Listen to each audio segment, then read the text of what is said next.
It was like a terrible nightmare. Even now, I sometimes wake from a dream and find myself shaking from the memory of it. I'll never forget when I first saw him. A man so monstrous, so unhuman, that I refused to think it could ever happen again to anyone else.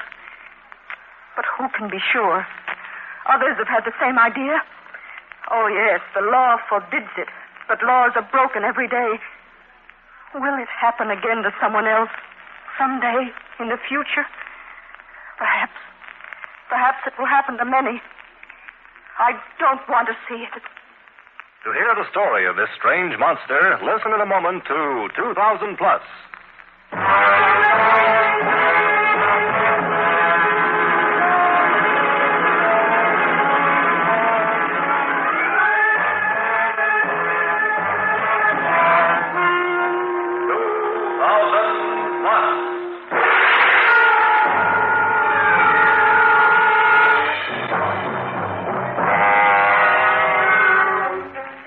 Adventures in a World of Tomorrow. Dramatic stories of science fiction from the years beyond 2000 AD.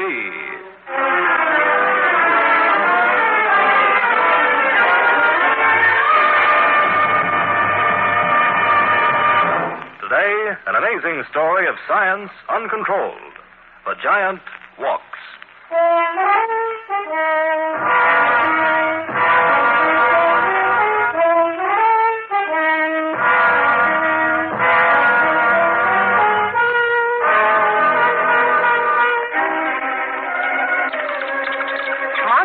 That's what you are, monsters.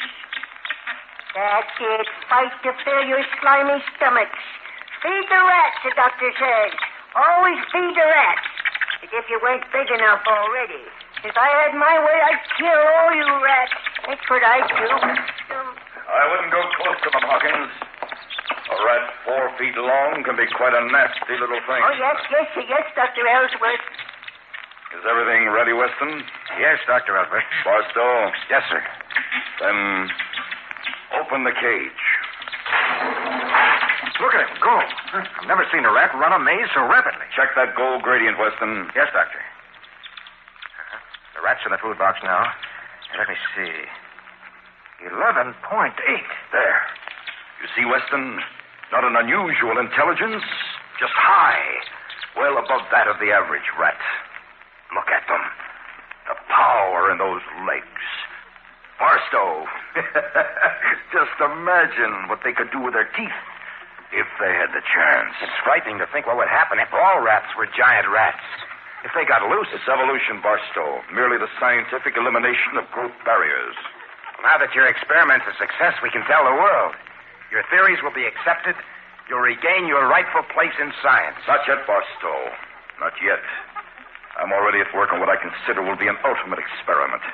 It's only a matter of calculating, checking, and verifying data on the rats so we can build a larger pituitary revitalizer. Well, what animal do you have in mind for this new experiment, Dr. Ellsworth? What animal? Well, there's only one that I could possibly be interested in now. It's the next logical step. Surely you can't mean... Yes, Barstow. A man.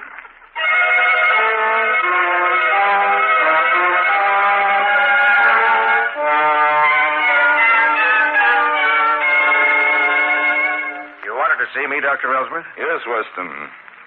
I want to talk to you about the experiment on human beings. I want you to help me with the experiment. Well, I hope you're not thinking of me, Dr. Ellsworth. I really don't think What's the that matter, Weston? Don't you think it would be valuable to give yourself to science? Well, it would seem that there are so many to choose from. So many, Weston? Who, for example? I'm sure that old Hawkins won't do. And we really can't kidnap anyone. But, Dr. Ellsworth, I was... I'd say it would be a great honor to be the first real Superman on Earth. Well, how about Barstow? Exactly, Weston. Just what I was leading up to. You seem relieved. Yes. In Barstow, we have a real physical specimen. And he seems to have quite a boundless enthusiasm for the future of mankind.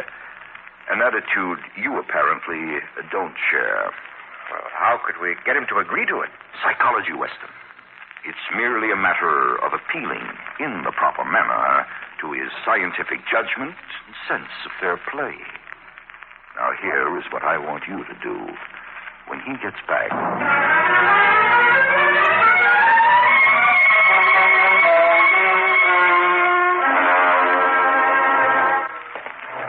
Well, glad to see you back, Barstow. Dr. Ellsworth, Weston tells me you're ready to begin the final experiments on man. Yes, Barstow, I soon hope to be the first of a new race. A race that will make the man of today look like a pygmy, puny and insignificant. If the experiment succeeds, my physical size will double or even triple. I'll be able to live at least 300 years instead of the 100 or so odd years a man can expect today. The brain cells will probably also expand, giving me an intelligence that will make you and Weston look like products of the Stone Age. Well, I don't think it's fair for you to sacrifice yourself. It's not fair to humanity. If you die, there'll be nobody to carry on. You know these experiments are illegal. We could never find another subject. It would have to be one of us three or nobody. Well, I'd be willing to take the chance, Dr. Ellsworth. And so would I. You can't go through with this, Dr. Ellsworth.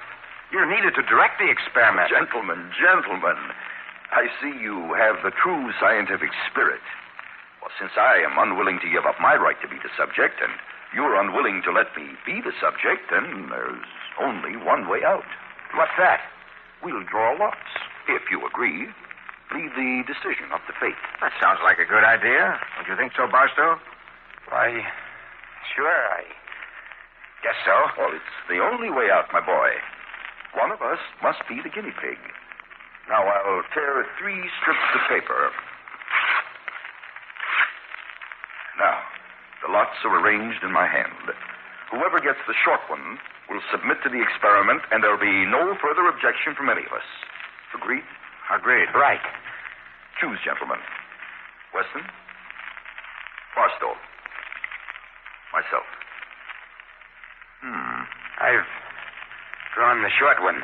Yes. I'd like some time to see Barbara, Dr. Ellsworth, before the experiment. I'll give you 3 weeks to straighten out your affairs, Barstow. Then I'll expect you back at the laboratory.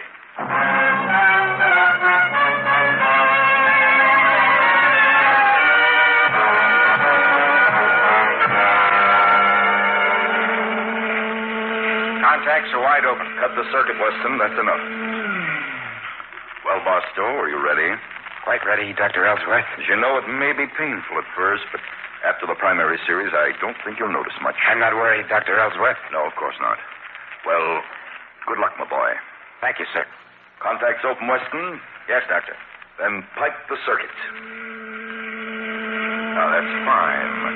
Now, keep it steady at 3,000. Prepare for the first injection.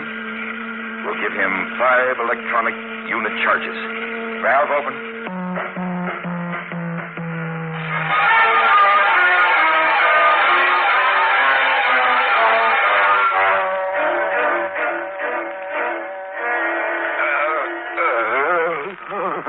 How are you feeling, Barstow? Pain. My whole body is numb. You've got to stop the experiment, Dr. Ellsworth. He's out again. Dr. Ellsworth, you think we're doing the right thing? His heartbeat has slowed down so much, I'm afraid. What, Weston? You're not losing your nerve, are you? Oh, no. It's only that I thought... Don't do any thinking, Weston. I'll do that part of it. You just check the regenerator charts. Very well, Dr. Ellsworth. Nothing is going to keep me from completing this experiment. And I warn you not to try to interfere, Weston. Now close the circuit. We'll inject again. 100 cc's. Valve open.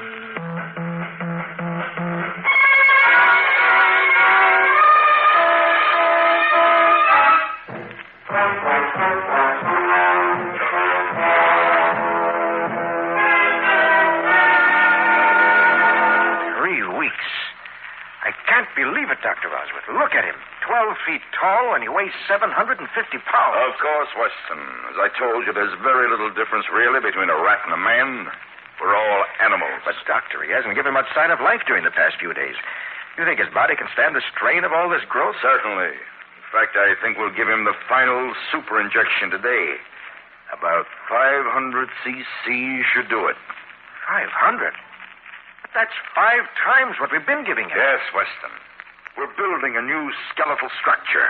New flesh, cartilage, and bones. Contact's open. Keep it steady at 6,000. We've got to provide the final shock for a system. The valve's completely open, Dr. Ellsworth. All right. Now.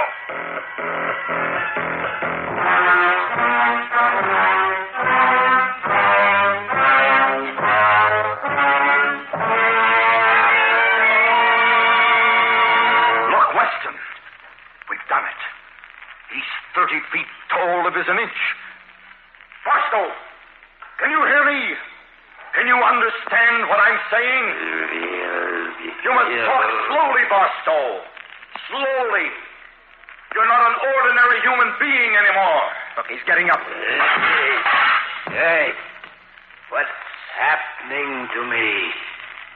Why is everything so small? Our experiment is a success, Barstow. You're a Superman. I've made you a Superman. But I can't move.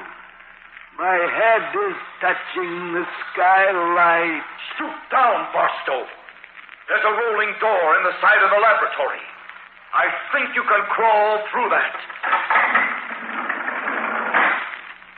Easy, Barstow. Very slowly. That's it. Well, how does the world look now that you have some elbow room? Small.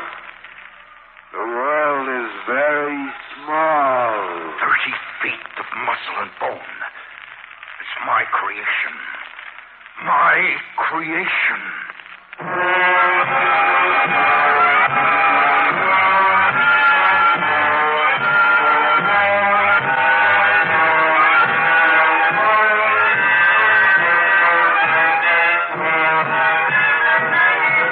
Weston, let's have the report on our testing so far. Well, as best I can figure, Doctor, the subject can lift almost 20 times as much weight as an ordinary man. Can run approximately 60 miles an hour without difficulty.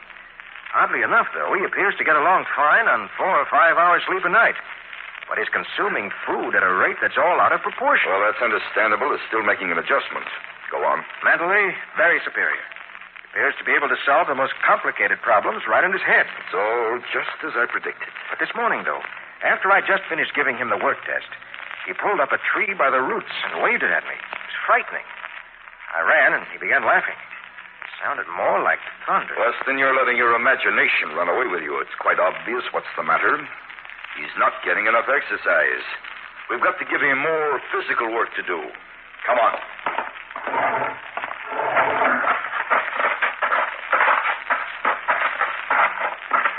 There he is. Just sitting on that hill and staring. Barstow! Yes, Dr. Ellsworth. I want you to take this special shovel we've made for you and dig a trench. Weston will mark it out for you and check your working speed. All right, Dr. Ellsworth. Whatever you say. See? It's quite simple. We've just got to keep him occupied. Dr. Ellsworth, I'd like to ask you a question. Yes? What are we going to do with Barstow? I mean, what are we going to tell the world about him? We can't go on continually this way. Of course we can. And once we're sure of ourselves, we'll get other men. We'll make giants of them. We're building a race, Weston. A race of supermen with which we can rule the world. We've only to learn how to control Barstow so he'll respond to our every command. And then we'll build an army. Doctor, that's not right. You know, Weston, you're a good assistant. It's only when you think that you get into trouble.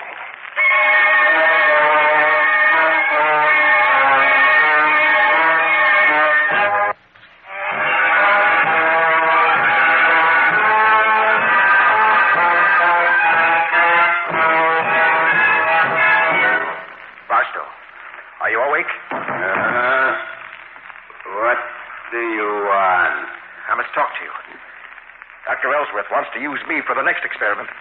Oh, what What's that to me? I don't think you understand. He's working on a method to control you electronically as a giant. It's what he's been waiting for. And when he can finally control you, he'll begin to make more giants. Wants to build an army of giants so he can take over the world. That isn't true. Dr. Ellsworth is interested only in science. You just don't want to be a freak as I am, cut off from everything, just because I was unlucky at drawing lots. No. Not unlucky, Barstow. Framed. Dr. Ellsworth and I agreed to volunteer just to get you to volunteer. We arranged the lot so that you would be chosen. Don't do anything. Oh, please, Barstow. That's why I let you know. I wanted you to do something about it before it's too late. Now, what are you going to do? Where are you going?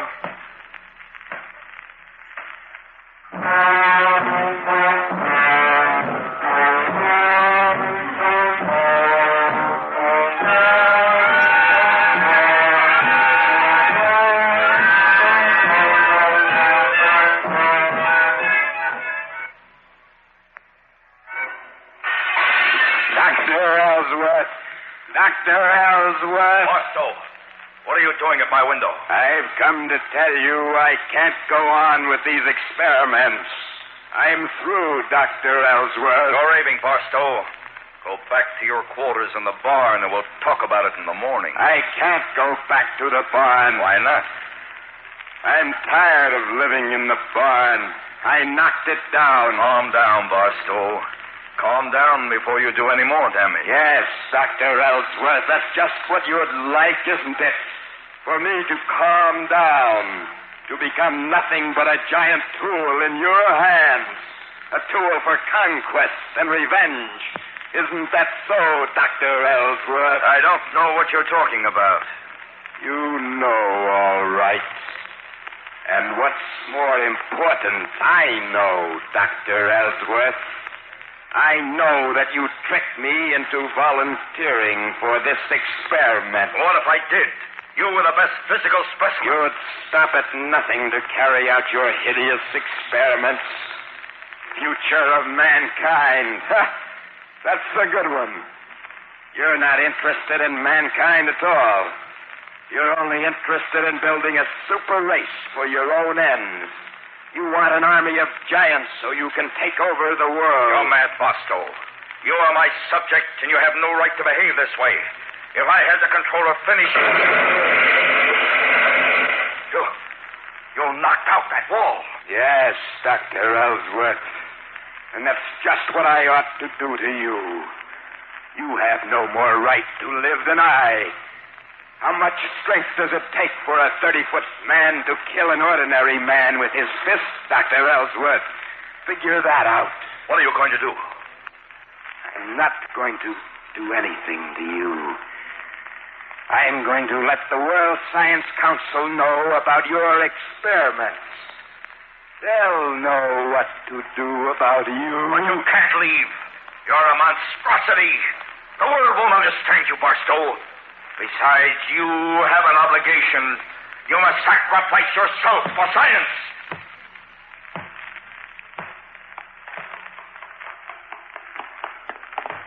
He's gone? Yes, all my plans ruined. Yes. Weston, you did this to me. You told him about my plans. Yes, Dr. Ellsworth, I did. You've ruined the experiment, Weston. You betrayed science. You have no right to live. Who are you to decide these things? Come inside, Weston, now. A gun? Right. Come along now, Weston. There's one last experiment I want to perform. I'm curious to see how a man can stand up against a giant rat. No, please, Ellsworth. I'll do anything you want. I don't want to die. I'll be the subject of a new experiment. Too late, Weston. Should have thought of those things before. Stand still. There. Right by the cage. No. Now. Don't push me in. No, I can't go. Put your hands on me. No.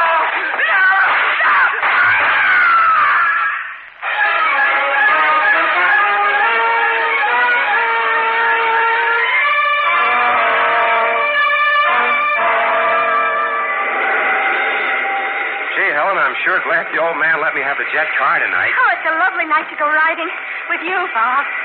Say, Helen, do you hear something? The motor, you mean? No, listen. I hear it now, too.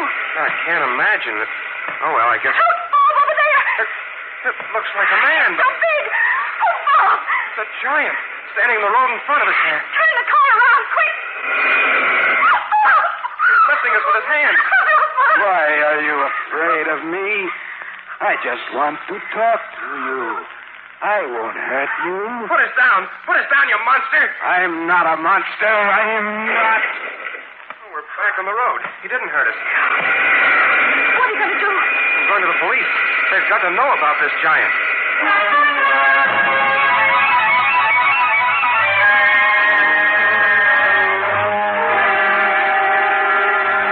Calling all rockets, ground and space patrol. Converge on sector 47 immediately. Strange creature molesting jet travelers on Highway 9. Reported human interference. 30 to 40 feet high. May be dangerous. Repeat, may be dangerous. Reverse rockets, Jim. This is our meet. Just our luck. Probably an invader from Mars. To all rockets, check destroyer guns before moving into danger area. Repeat, check all weapons.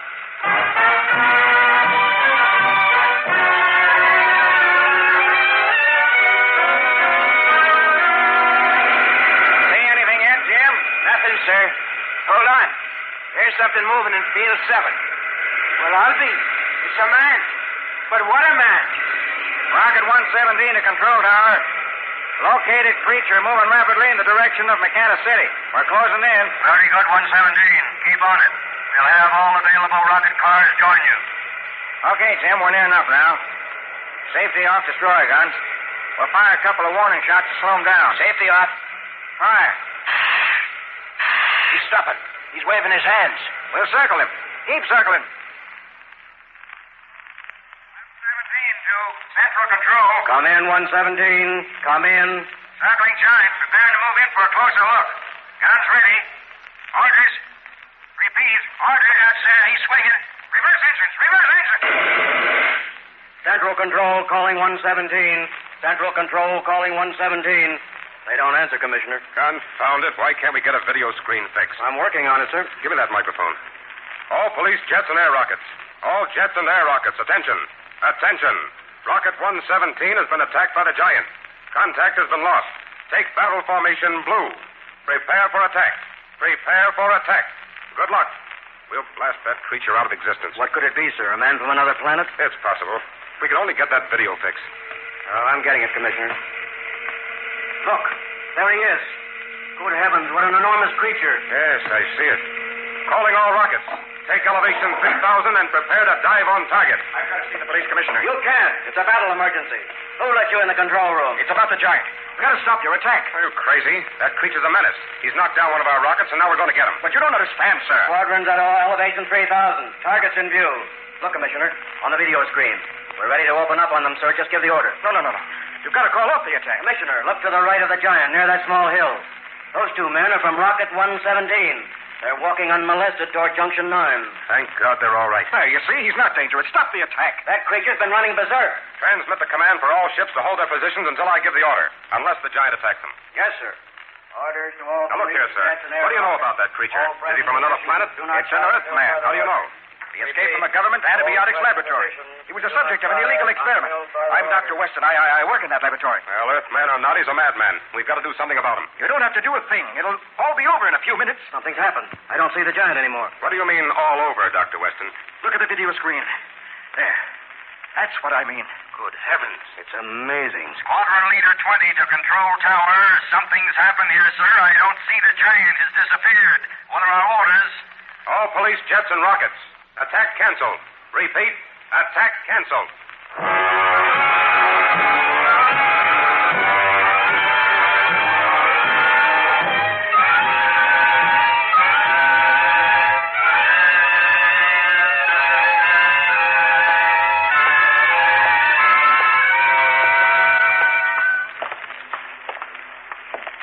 So you see, Barbara, I had to thank Weston after all.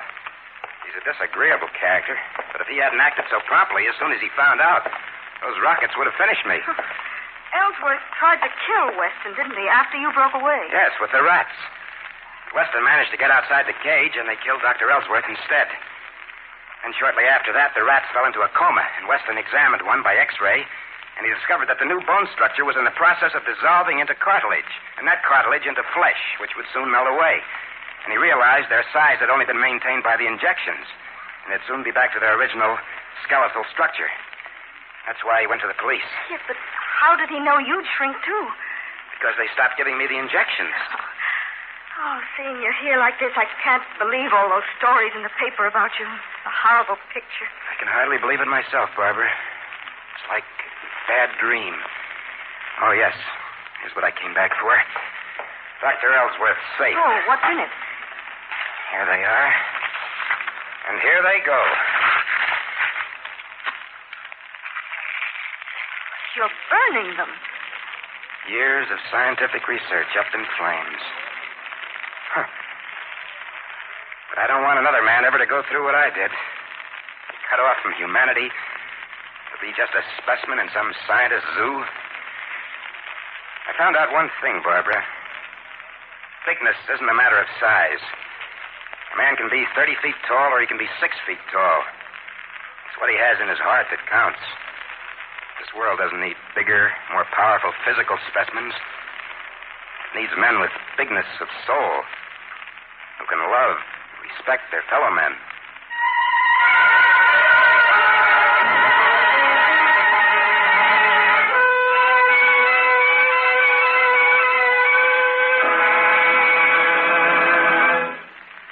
Next week, another exciting story on 2000 Plus.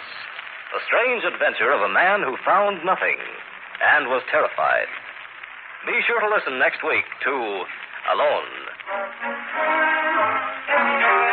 2000 Plus is produced by Dreyer and Winolson Productions Incorporated. In today's cast, Joseph Julian was Barstow, Henry Norrell was Ellsworth, Lon Clark was Weston, Rhina Rayburn was Barbara, Morton Lawrence was the police commissioner, and Bruce Evans was Hawkins. The script was written by Julian Snyder.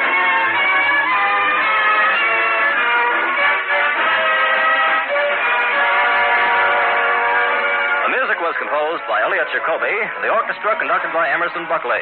Sound, Walt Shaver and Adrian Penner. Engineer, Bob Albrecht. This is Ken Marvin speaking.